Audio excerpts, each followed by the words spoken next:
Schrager of the NFL Network, Good Morning Football, does a podcast where he interviews coaches and other figures across the NFL in the middle of the season, and he gets access to people that I definitely know I am not able to get. Am I bitter about it? I don't know.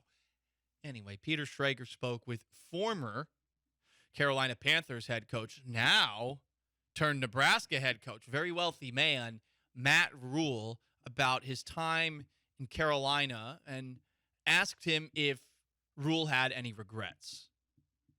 Probably taking another job. I think it's a great place, the wonderful people, but I just don't know if I was a fit there. At the end of the day, we talked about, hey, we're going to have a 4-year plan, a 5-year plan. If you tell me, hey, we got a 2-year plan, then I'm going to go sign a bunch of free agents and do it. So, what was a 4-year plan became a 2-year and 5-game plan real quick. And interesting. It's not about, hey, it's not, and I'm not angry about it. At the end of the day, I understand. But if it's going to be that quick, then we're going to sign some more free agents. We're going to go make the blockbuster trade. We're going to do those things. I think the trajectory that we were on was correct. It was to have a team that next year could maybe make a big trade. The first part, you hear excuses by Rhule. It wasn't a fit. No, you weren't good in the NFL. It's fine. A lot of coaches can't cut it in the NFL. I don't think that's an indictment on a guy who actually has been successful at the college level before. Nick Saban, of course, struggled in the NFL too.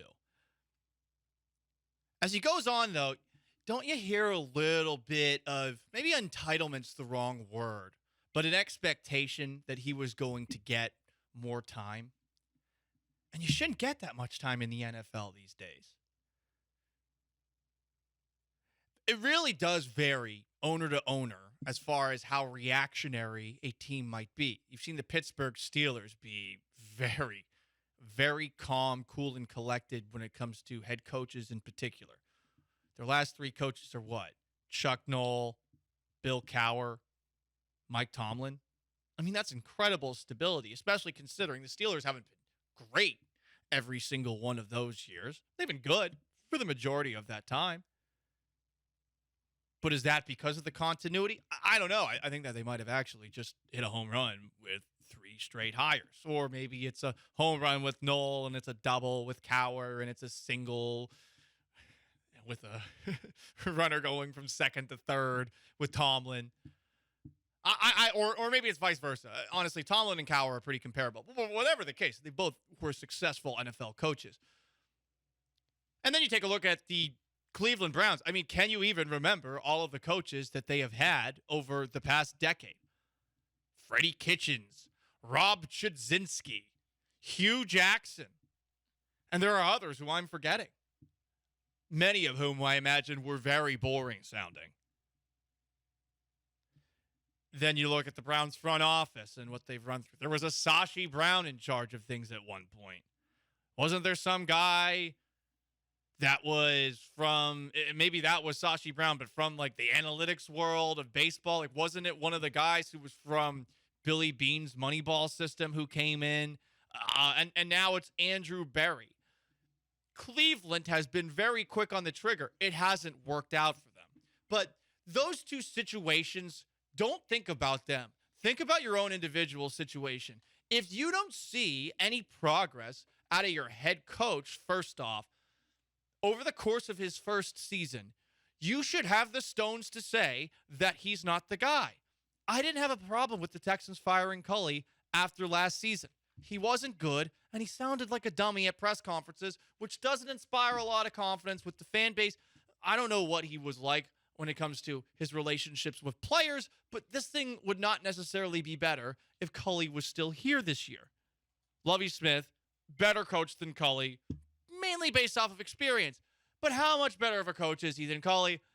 That is definitely a question that if you really wanted to spend the time on it, and I personally don't, I think you would have a hard time proving that Lovie is definitively way better, at least post his coaching with an amazing Chicago Bears defense.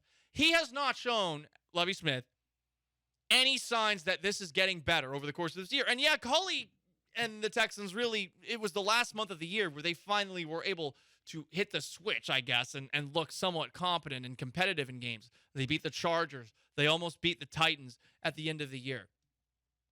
But you're not seeing that from Lovey. I have no reason to expect that from Lovey, especially now with Kyle Allen under center. So I feel like they should be willing to move on as part of this rebuild after this year. With Caserio, that's where it gets tricky. So the first draft class, what was he supposed to do? And the cap situation that he was left by Bill O'Brien, what was he supposed to do? This year, you're finally seeing some of his first draft picks out there, and it hasn't been bad, but I don't think it's been special or great. You aren't feeling like that. And I think next year for Caserio, that's the year where I feel like if it's a bad one, he gone. It should be that. A rebuild should be something that takes place not overnight, but you have to see some signs of anything, just a pulse.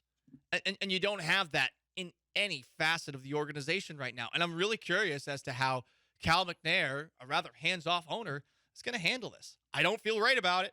I don't think anyone should feel great about it. And while I think that finally Cal is actually learning about some of the mistakes that the organization has made, especially when it comes to just fan outreach, that's not making up for the awful product that you're seeing on the field every single Sunday.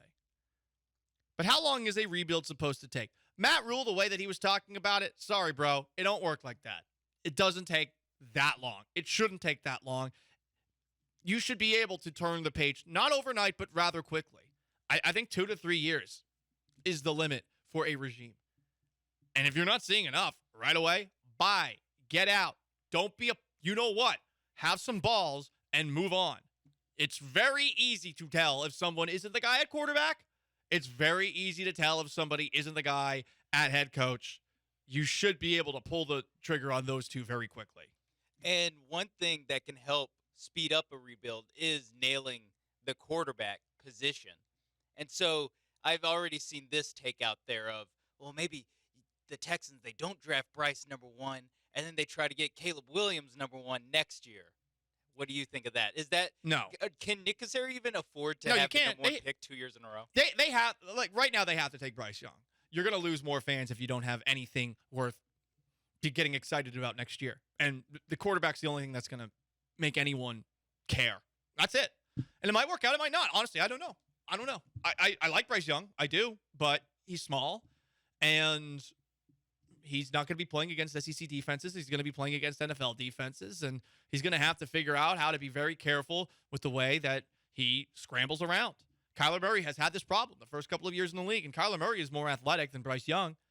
Kyler Murray, I mean, we've seen him miss several games. Now, Bryce Young is a gamer and Kyler Murray is a video gamer. So, like, there's a difference between those two. But you don't know. You don't know with Bryce Young. But they have to. They have to take Bryce Young this coming season. That shouldn't buy Caserio, though, any more time. And definitely shouldn't buy Lovie Smith any more time. We have some comments. 713-780-3776.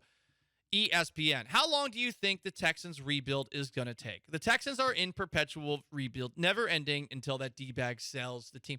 That's somewhat unfair. These have been a disastrous last couple of years to the point where they have been, I think, the worst probably 2 to 3 years in the NFL. You had a franchise quarterback who wanted out of town before the whole sexual misconduct allegations things popped up, you know? Like, this has been a really bad stretch. But is it a perpetual rebuild? 2011, 2012,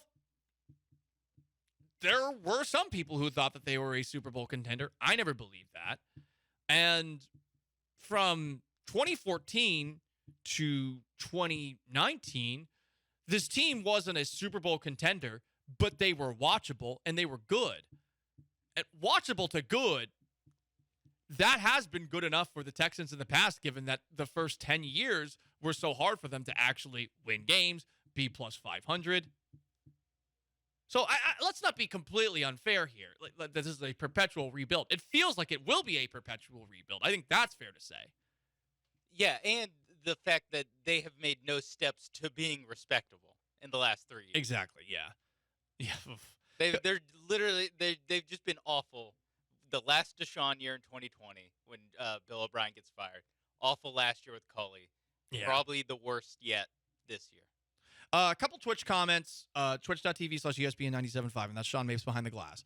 Done right, a rebuild should take 3 to 4 years, max 5. I think you got to lean towards 3. 3 to be like in the playoff hunt. Yeah.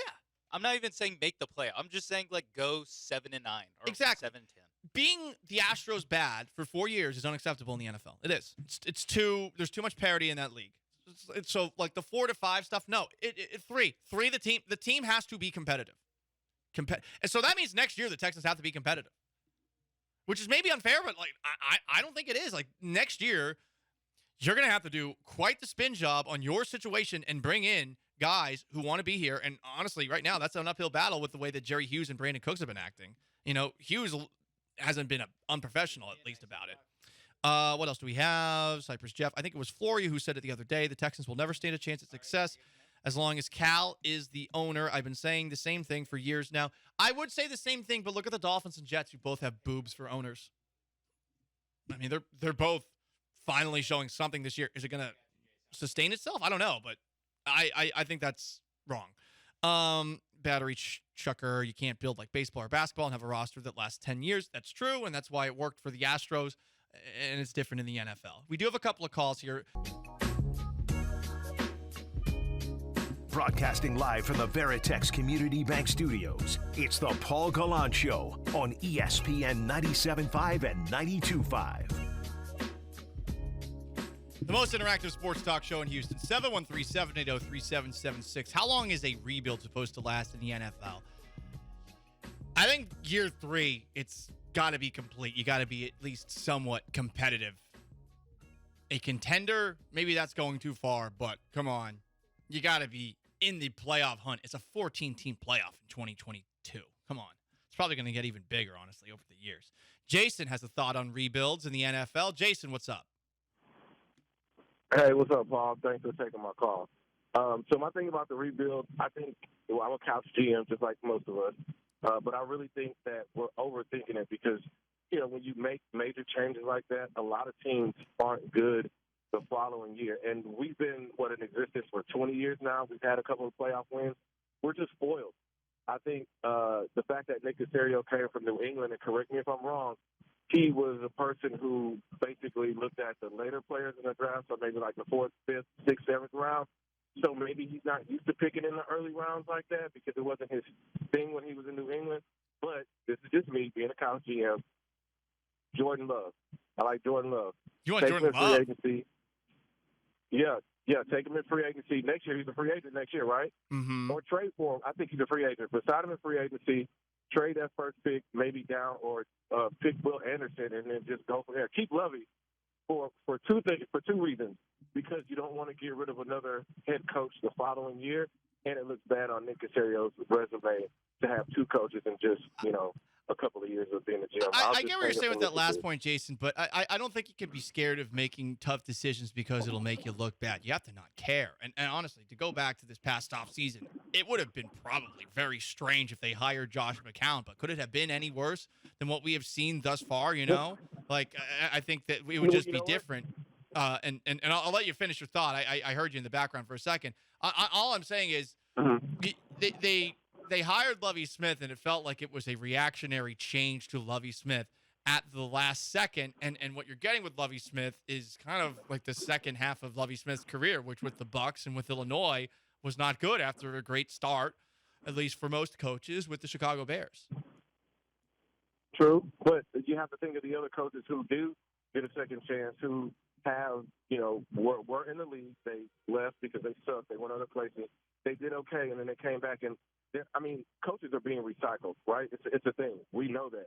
Coaches are being recycled because of the coaching staff that they were with in previous years. They're like, oh, let me bring this person in because we're familiar with them, because of what they did in the past. That's just how it works. What have you done? We base on, your resume. What have you done? Okay, we'll take you in based upon what you've done at coaching. Right, but I think Josh McCown would have actually been a fresh start. I was for Josh McCown because he was a quarterback. I mean, most of the backup quarterbacks are into the playbook. Yeah, right? no, you're right on that, Jason. I think going offense, and appreciate the phone call because we got other people that wanted to weigh in on the text line too. it's better to go with the offensive mind. I thought it was weird to hire a defensive mind too, especially when it's a defensive retread who's up there in age. It doesn't reek of a long-term decision hiring Lovie Smith. It's like hey, all right, well, this is better than what we had before. Do you think Josh McCown could have tied the Colts in Week 1? Yeah, I do. Oh, okay. It's not a good Colts. Then That's not they a good would be Colts team. Just as good. It's almost impossible to be worse. I mean, yeah. I mean, the Jaguars were so bad in that game that you played against them in Jacksonville too. There are very few coaches that you can say definitively would have done a worse job with this, and that's not necessarily an indictment on Lovie Smith because of the roster. I think to what Jason was saying a little bit earlier too, that this is that we're spoiled. I'm not going to go that far, I'm not going to go that far. This organization has been middle of the road at best, and I think that the lack of relevance nationally has always been a big problem with this team. And it sucks to root for a team that like everyone's like, flipping the channel on this one. But that's what they've always been. Like when I wasn't living here, I didn't go out of my way to watch a Texans game. Not even to like watch fantasy stats with Andre Johnson or Matt Schaub. 713-780-3776. 713-780-ESPN. Twitch.tv/ESPN 97.5. I'd take, says Battery Chucker, making the playoffs regularly and not making a Super Bowl and winning 1 or 2 games a year. Yes, me too. Everyone should take that. And this idea that tanking to get like the number 1 overall pick is good when you're in that like middle zone. No, that's stupid. What the Rockets did over the past decade, going from a team where Luis Scola was the best player to getting James Harden and everything going from there, even if I don't like James Harden, that is how all organizations should operate. This tanking stuff is BS. It is a middle finger to you and your intelligence, expecting you to stick around.